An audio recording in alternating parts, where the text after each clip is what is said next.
Thanks for staying with us here on News Now. Earlier on Tuesday, our senior correspondent Bernard Akede was harassed by suspected thugs at Ojota while giving a live situation report at the Ojota protest ground in Lagos State. Our correspondent, who fortunately escaped with his crew without injuries, expressed shock that the incident happened in the full view of policemen detailed to protect lives and maintain peace.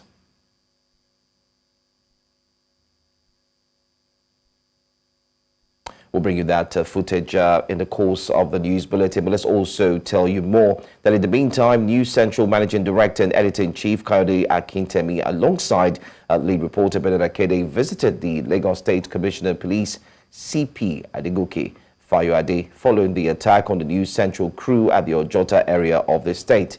CP Fayoade assured that the perpetrators will be brought to book. Meanwhile, Nigeria's National Human Rights Commission has called on all relevant authorities in the country to investigate incidents of rights violations on innocent protesters and journalists during the ongoing nationwide demonstrations. The commission also urged them to ensure perpetrators are brought to justice. Idong Joseph completes this report.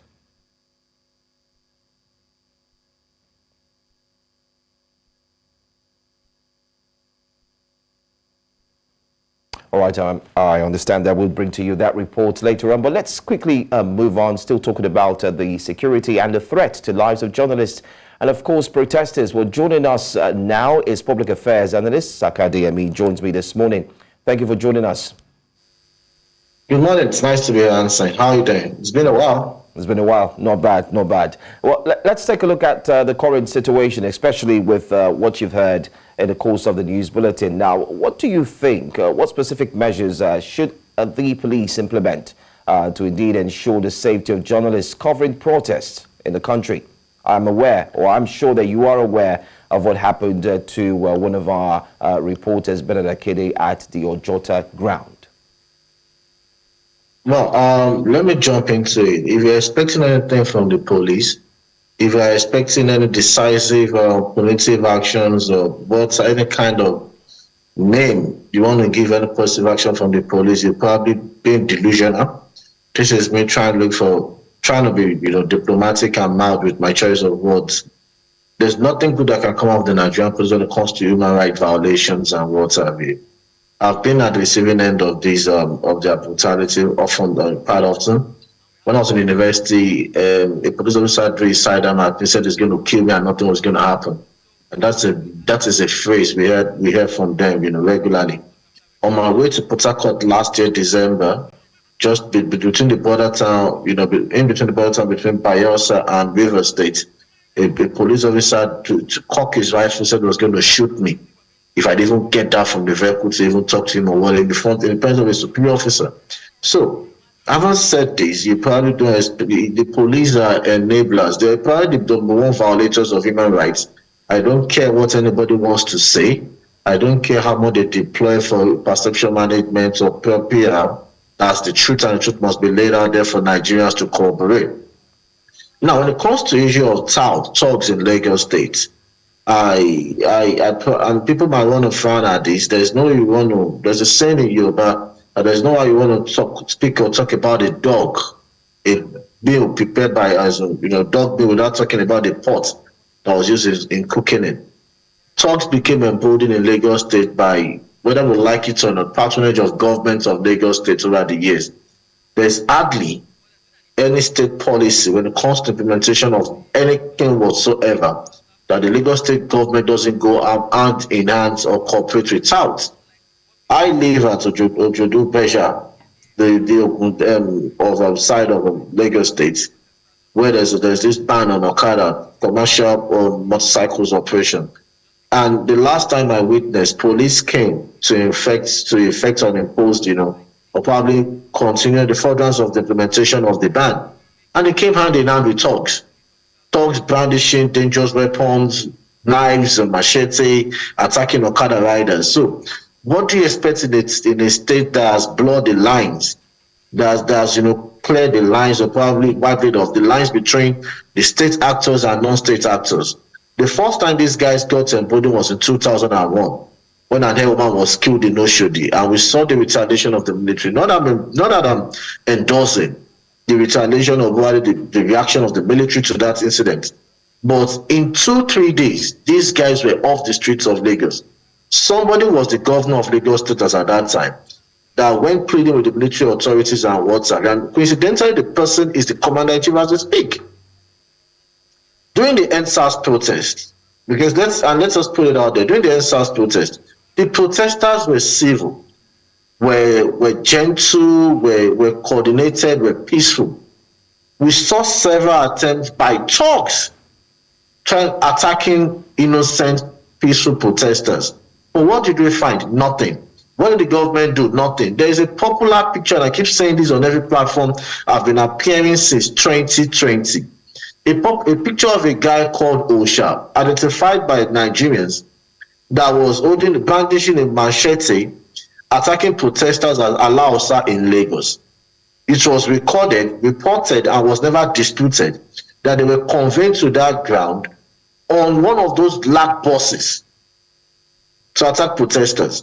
So what are you saying? There's an incident in Lekki near Elason New Road, where Lagos State Agency went to deport. That's another kettle of fish, but they still went through talks.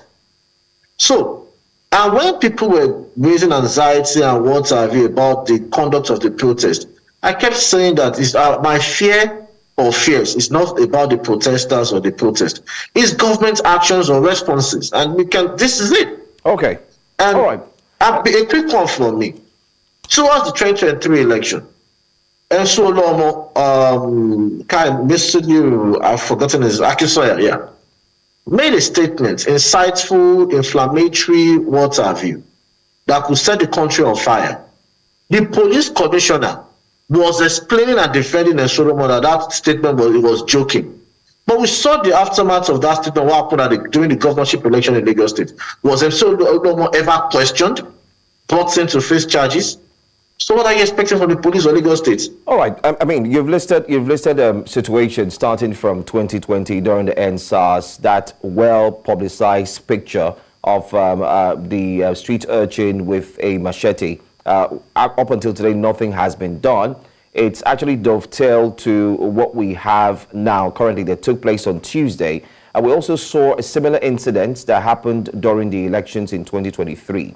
Now, do you think if the CP, Adegoke Fayoade, assuring that the perpetrators who indeed attacked our senior correspondent, Bernard Akede, be brought to book, do you think if they are brought to book, it will in a way send a message of deterrent, reminding these street urchins that it's no longer business as usual? And do you think it will actually happen? It won't happen, because when it comes to criminal cases and investigation or whatever, there's something called statute of limitation, and it doesn't have it. So let us start by picking up the likes of Nsolom or those that have incited violence in the past. Then we cannot take them seriously when it comes to moving forward. Let them bring Osha to books to account for his deeds. Let them, you see, and let a quick opportunity for me to correct this narrative that they've been pushing out. And this is me jumping to another issue. The NSAS protest was peaceful. The NSAS protest did not bring about destruction in Lagos State. The protest ended when the proclamation of curfew by Lagos State governor kicked in. What happened after, either through the bid to implement the curfew or aftermath of what happened in Lekki, cannot be said to be done by the protesters, because the protest ended when the governor, in his wisdom or otherwise wisdom, proclaimed curfew in Lagos State. So coming back to this, so how do you, when as a state, go through it? There was a report, widely reported in dailies, 2022, that the task force members in Oshodi, the popular task force by Lagos State, through the mobile policemen and last man, what have you. But a commercial bus driver, was burnt to death in his bus, and it was said to us by a town trying to implement the laws or probably do the bidding of the task force. So when you have these non-state actors working under the cover, is it the police that they've gone together to do these disastrous, dastardly acts that will apprehend them? Is it the police, the Adegoke in Lagos State in 2022 as well, when they went on a massive demolition in a bid to enforce environmental laws and what have you? They went there without. So when your touts are your enforcers, please, how can I believe the police? And these police guys, the police officers or what have you, work hand in hand without. Anyway, in fact, it has gotten so bad in Lagos State that end smoking is not a regular thing. You see police walk past, leave the touts and start harassing and probably hounding innocent passerby. So if anybody is expecting anything good from the Nigerian police, from the Lagos State Command or the Lagos State government, well, the person is probably telling me that he believes in not miracle but magic. All right. Adeyemi Saka, thank you so much for your thoughts and sharing your thoughts concerning this situation. Well, let's see what will come out of that, especially from the CP. Thank you for joining us. Maybe something good will come out of Nazareth.